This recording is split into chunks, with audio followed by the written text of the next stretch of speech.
ആകാശവാണി.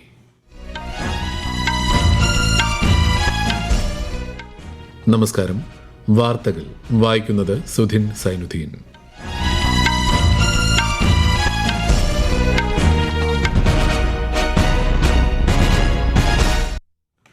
പ്രധാന വാർത്തകൾ. ആയുർവേദത്തിൽ അത്യാധുനിക സാങ്കേതിക വിദ്യകൾ പ്രയോജനപ്പെടുത്തണമെന്ന് രാഷ്ട്രപതി ദ്രൗപദി മുർമു. ന്യൂഡൽഹിയിൽ സൌഹൃദം സമ്മേളനം രാഷ്ട്രപതി ഉദ്ഘാടനം ചെയ്തു. ഇന്ത്യ UK സമഗ്ര വ്യാപാര കരാർ കർഷകർക്കും സംരംഭകർക്കും വൻ നേട്ടമുണ്ടാക്കുമെന്ന് പ്രധാനമന്ത്രി നരേന്ദ്രമോദി. സെമി കണ്ടക്ടർ രൂപകൽപ്പനയും നിർമ്മാണവും ശക്തമാക്കുന്നതിനായി 1,27,500 കോടി രൂപയുടെ സെമിക്കോൺ 2.0 പദ്ധതിക്കും മൊബൈൽ ഫോൺ നിർമ്മാണത്തിനായി 62,500 കോടി രൂപയുടെ സ്കീമിനും കേന്ദ്രമന്ത്രിസഭായോഗം അംഗീകാരം നൽകി. ഇന്ത്യയിലെ ആദ്യ മലിനീകരണ രഹിത ഹൈഡ്രജൻ ട്രെയിൻ പ്രധാനമന്ത്രി മറ്റന്നാൾ ഹരിയാനയിലെ ജിന്ദിൽ നിന്ന് ഫ്ളാഗ് ഓഫ് ചെയ്യും. കേരളത്തിൽ പൊതുഭരണ വകുപ്പിന് കീഴിൽ വകുപ്പുകളുടെ ഏകോപനത്തിന് പുതിയ സംവിധാനം ആരംഭിക്കുമെന്ന് മുഖ്യമന്ത്രി VD സതീശൻ. ഫിഫ ലോകകപ്പ് ഫുട്ബോൾ രണ്ടാം സെമിയിൽ ഇന്ന് അർജന്റീന ഇംഗ്ലണ്ട് പോരാട്ടം. രാത്രി 12:30 മത്സരം. വാർത്തകൾ വിശദമായി. സമൂഹത്തിന്റെ നന്മയ്ക്കായി ആയുർവേദത്തിൽ അത്യാധുനിക സാങ്കേതിക വിദ്യകളും ഗവേഷണങ്ങളും പ്രയോജനപ്പെടുത്തണമെന്ന് രാഷ്ട്രപതി ദ്രൗപദി മുർമു. ന്യൂഡൽഹിയിൽ സൌഹൃദം 2026 സമ്മേളനം ഉദ്ഘാടനം ചെയ്യുകയായിരുന്നു രാഷ്ട്രപതി. ആയുർവേദത്തിന്റെ ആഗോള നിലവാരത്തിനായി ആയുഷ് മന്ത്രാലയം ലോകാരോഗ്യ സംഘടനയുമായി സഹകരിക്കുന്നുണ്ടെന്നും ഡിജിറ്റൽ ഹെൽത്ത് സംയോജനവും കൃത്യമായ ഡോക്യുമെന്റേഷനും ആയുർവേദത്തിന്റെ ആഗോള അംഗീകാരം വർദ്ധിപ്പിക്കുമെന്നും രാഷ്ട്രപതി പറഞ്ഞു.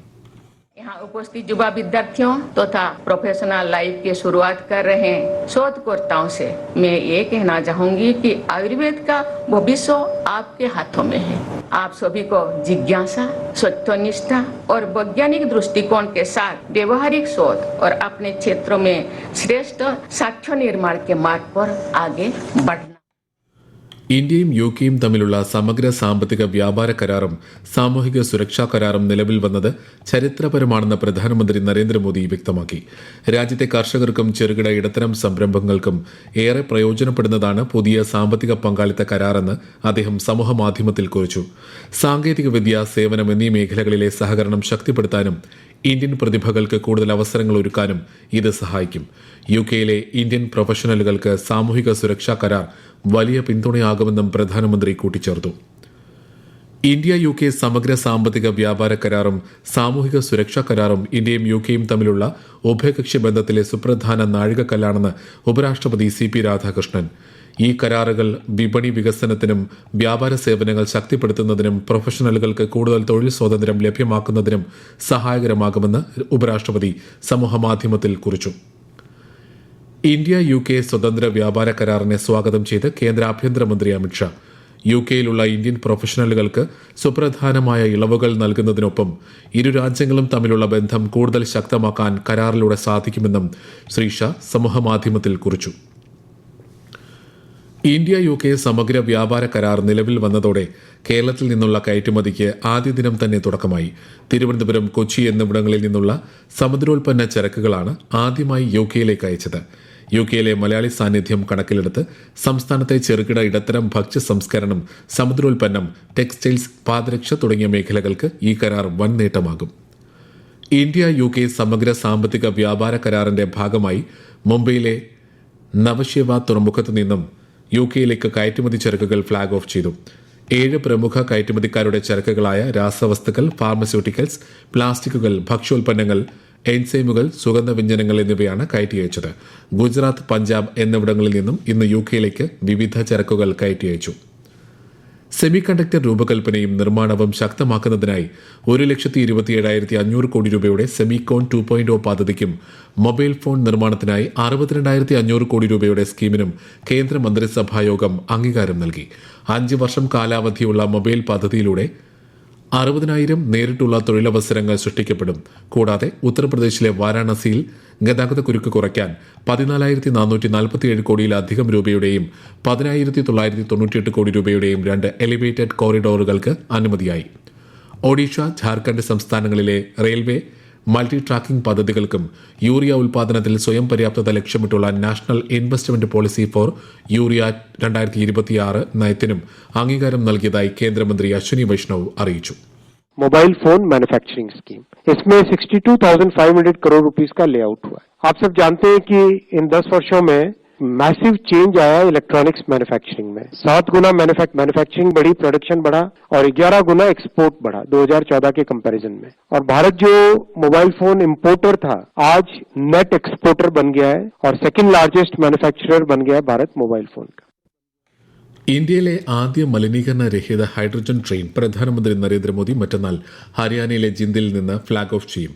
ജിന്ദിനും സോണിപത്തിനുമിടയിലാണ് ഈ ട്രെയിൻ സർവീസ് നടത്തുക. അമൃത് ഭാരത് പദ്ധതിയിൽ ഉൾപ്പെടുത്തി പുനർവികസിപ്പിച്ച Jind railway station, medical college, Ambala ഡിവിഷനിലെ മറ്റ് 4 സ്റ്റേഷനുകൾ എന്നിവയും അദ്ദേഹം ഉദ്ഘാടനം ചെയ്യും. കൂടാതെ കുരുക്ഷേത്രയിലെ എലിവേറ്റഡ് റെയിൽവേ ട്രാക്ക് രാജ്യത്തിന് സമർപ്പിക്കുകയും സിഖ് മ്യൂസിയത്തിന് തറക്കല്ലിടുകയും ചെയ്യുന്ന പ്രധാനമന്ത്രി ചണ്ഡീഗഡ് പഞ്ചാബ് എഞ്ചിനീയറിംഗ് കോളേജിലെ പദ്ധതികൾ ഉദ്ഘാടനം ചെയ്ത ശേഷം ജലന്ധറിലേക്ക് തിരിക്കും. ഈ വാർത്തകൾ ആകാശവാണിയിൽ നിന്ന്. ആകാശവാണി വാർത്തകളും വാർത്താ അധിഷ്ഠിത പരിപാടികളും all India radio news Thiruvananthapuram YouTube ചാനലിലും at all India radio news Thiruvananthapuram Facebook പേജിലും AIR ന്യൂസ് _തിരുവനന്തപുരം ഇൻസ്റ്റഗ്രാം അക്കൌണ്ടിലും at AIR news _TVM X ഹാൻഡിലും ലഭ്യമാണ്. കേരളത്തിൽ പൊതുഭരണ വകുപ്പിന് കീഴിൽ വകുപ്പുകളുടെ ഏകോപനത്തിന് പുതിയ സംവിധാനം ആരംഭിക്കുമെന്ന് മുഖ്യമന്ത്രി വി ഡി സതീശൻ. ഓരോ ഫയലുകളുടെയും തൽസ്ഥിതി ഇതിലൂടെ അറിയാൻ സാധിക്കുമെന്ന് മന്ത്രിസഭായോഗ തീരുമാനങ്ങൾ വിശദീകരിക്കവെ അദ്ദേഹം തിരുവനന്തപുരത്ത് വാർത്താ സമ്മേളനത്തിൽ പറഞ്ഞു. പദ്ധതികൾ കൃത്യമായി മാപ്പിംഗ് നടത്തി സമയബന്ധിതമായി പൂർത്തിയാക്കുമെന്നും മുഖ്യമന്ത്രി അറിയിച്ചു. കേരളത്തിലെ ലഹരി വിരുദ്ധ ദൌത്യമായ ഓപ്പറേഷൻ തൂഫാന് പിന്തുണ തേടിയ ആഭ്യന്തരമന്ത്രി രമേശ് ചെന്നിത്തല തമിഴ്നാട് മുഖ്യമന്ത്രി ജോസഫ് വിജയുമായി കൂടിക്കാഴ്ച നടത്തി. അതിർത്തികളിൽ പരിശോധന കർശനമാക്കാനും ഇന്റലിജൻസ് വിവരങ്ങൾ പങ്കുവയ്ക്കാനും ഇരു സംസ്ഥാനങ്ങളും ധാരണയായി. ദൌത്യത്തിന്റെ ഭാഗമായി കേരളത്തിൽ നടക്കുന്ന മെഗാ പരിപാടിയിൽ മുഖ്യമന്ത്രി വി ഡി സതീശൻ, നടൻ മോഹൻലാൽ എന്നിവർക്കൊപ്പം വിജയും പങ്കെടുക്കും. ഫിഫ ലോകകപ്പ് ഫുട്ബോൾ 2ാം സെമിയിൽ ഇന്ന് രാത്രി 12:30 നിലവിലെ ചാമ്പ്യന്മാരായ അർജന്റീന ഇംഗ്ലണ്ടിനെ നേരിടും. ഇന്നത്തെ മത്സരത്തിലെ വിജയികൾ ഈ മാസം 20 നടക്കുന്ന ലോകകപ്പ് ഫൈനലിൽ സ്പെയിനിനെ നേരിടും. കേന്ദ്ര വാണിജ്യ വ്യവസായ മന്ത്രി പീയൂഷ് ഗോയൽ യൂറോപ്യൻ പാർലമെന്റിന്റെ അന്താരാഷ്ട്ര വ്യാപാര സമിതി അധ്യക്ഷൻ ബെഡ് ലാങ്കയുമായി കൂടിക്കാഴ്ച നടത്തി. ഇരുപക്ഷത്തെയും വ്യവസായങ്ങൾക്കും ജനങ്ങൾക്കും വൻ അവസരങ്ങൾ നൽകുന്ന ഇന്ത്യ യൂറോപ്യൻ യൂണിയൻ സ്വതന്ത്ര വ്യാപാര കരാറിനെക്കുറിച്ച് ഇരു നേതാക്കളും ചർച്ച ചെയ്തു. ബെൽജിയം സന്ദർശിക്കുന്ന വിദേശകാര്യമന്ത്രി എസ് ജയശങ്കർ യൂറോപ്യൻ യൂണിയൻ കമ്മീഷണറുമായി കൂടിക്കാഴ്ച നടത്തി. ഹരിത ഊർജ്ജ സാങ്കേതിക വിദ്യകളിലെ സഹകരണം ചർച്ച ചെയ്തു. തുടർന്ന് ബെൽജിയം ഉപപ്രധാനമന്ത്രി മാക്സിം പ്രിവോട്ടുമായി ചേർന്ന് പ്രഥമ ഇന്ത്യ ബെൽജിയം തന്ത്രപ്രധാന ചർച്ചയ്ക്ക് അദ്ദേഹം സഹ അധ്യക്ഷത വഹിച്ചു. പ്രതിരോധം, തുറമുഖങ്ങൾ, സെമി കണ്ടക്ടറുകൾ എന്നിവയിലെ സഹകരണവും പശ്ചിമേഷ്യൻ സാഹചര്യങ്ങളും ഇതിൽ ചർച്ചയായി. സുതാര്യതയിലൂടെയും ഉത്തരവാദിത്തത്തിലൂടെയും നല്ല ഭരണം ഉറപ്പാക്കുന്നതിൽ നിയമനിർമ്മാണ സഭകൾ സുപ്രധാന പങ്ക് വഹിക്കുന്നുണ്ടെന്ന് ലോക്സഭാ സ്പീക്കർ ഓം ബിർള. മികച്ച നേതാക്കളെ രൂപപ്പെടുത്തുന്ന ജനാധിപത്യത്തിന്റെ യഥാർത്ഥ വിദ്യാലയങ്ങളാണ് നിയമനിർമ്മാണ സഭകളെന്ന് അദ്ദേഹം പറഞ്ഞു. രാജസ്ഥാൻ നിയമസഭയുടെ 75ാം വാർഷികത്തോടനുബന്ധിച്ച് ജയ്പൂരിൽ സംഘടിപ്പിച്ച വിധായി ഗൌരവ് യാത്രയുടെ ഉദ്ഘാടന സമ്മേളനത്തിൽ സംസാരിക്കുകയായിരുന്നു ശ്രീ ഓം ബിർള. പശ്ചിമേഷ്യയിൽ സംഘർഷം കനക്കുന്നു. US നടത്തിയ വ്യോമാക്രമണങ്ങളിൽ സൈനിക ബാരക് തകർന്ന് 7 സൈനികർ കൊല്ലപ്പെട്ടതായും 200-ലധികം പേർക്ക് പരിക്കേറ്റതായും ഇറാൻ സ്ഥിരീകരിച്ചു. കഴിഞ്ഞ ദിവസങ്ങളിലുണ്ടായ പ്രത്യാക്രമണങ്ങളിൽ 30-ലധികം പേരാണ് ഇറാനിൽ കൊല്ലപ്പെട്ടത്. ഹോർമൂസ് കടലിടുക്കിലെ കപ്പലുകൾക്ക് നേരെയുള്ള ആക്രമണത്തെ തുടർന്ന് ഇറാനുമേൽ US നാവിക ഉപരോധം ഏർപ്പെടുത്തിയിരുന്നു. ഇതിന് പിന്നാലെ പശ്ചിമേഷ്യയിൽ നിന്നുള്ള എല്ലാ ഊർജ്ജ കയറ്റുമതിയും തടയുമെന്ന് ഇറാന്റെ റവല്യൂഷണറി ഗാർഡ് മുന്നറിയിപ്പ് നൽകി. പലസ്തീനിൽ സ്പെഷ്യാലിറ്റി ആശുപത്രി, കൃത്രിമ അവയവ fitment centre, vocational training institute എന്നീ 3 പ്രധാന പദ്ധതികൾ ആരംഭിക്കാനുള്ള ഇന്ത്യൻ തീരുമാനത്തെ ഫലസ്തീൻ സ്വാഗതം ചെയ്തു. കടുത്ത പ്രതിസന്ധി ഘട്ടത്തിലെ ഈ പ്രഖ്യാപനത്തിനും ഐക്യരാഷ്ട്രസഭയിൽ പലസ്തീന് പൂർണ്ണ അംഗത്വം നൽകാൻ ഇന്ത്യ നൽകുന്ന പിന്തുണയ്ക്കും ഡൽഹിയിലെ പലസ്തീൻ എംബസി നന്ദി അറിയിച്ചു. പ്രധാന വാർത്തകൾ വീണ്ടും. ആയുർവേദത്തിൽ അത്യാധുനിക സാങ്കേതിക വിദ്യകൾ പ്രയോജനപ്പെടുത്തണമെന്ന് രാഷ്ട്രപതി ദ്രൌപദി മുർമു. ന്യൂഡൽഹിയിൽ സൌഹൃദം സമ്മേളനം രാഷ്ട്രപതി ഉദ്ഘാടനം ചെയ്തു.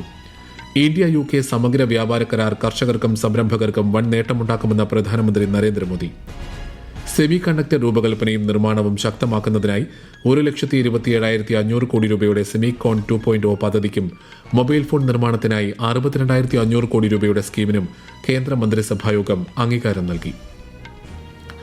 ഇന്ത്യയിലെ ആദ്യ മലിനീകരണ രഹിത ഹൈഡ്രജൻ ട്രെയിൻ പ്രധാനമന്ത്രി മറ്റന്നാൾ ഹരിയാനയിലെ ജിന്ദിൽ നിന്ന് ഫ്ളാഗ് ഓഫ് ചെയ്യും.